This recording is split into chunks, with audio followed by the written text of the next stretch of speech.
शेवगाव येथे बॉम्बे मशिनरीच्या गोडाऊनला भीषण आग. शेवगाव प्रतिनिधी सज्जाद पठाण. 22 ते 23 लाख रुपयांच्या नुकसानीचा अंदाज.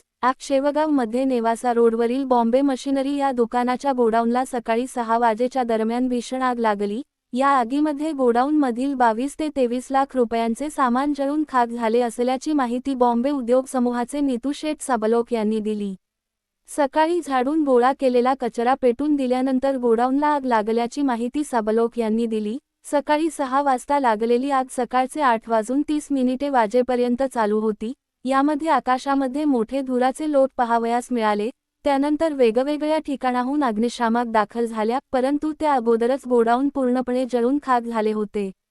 परत एकदा शेवगाव नगर परिषदेकडे अग्निशामक गाडी नसल्याकारणाने शेवगावमध्ये विविध ठिकाणाहून अग्निशामक यायला उशीर होतो व त्यामुळे आगीमध्ये मोठे नुकसान होते. त्यामुळे शेवगाव नगरपरिषद अग्निशामक गाडी कधी घेणार यावर आता चर्चा चालू आहे.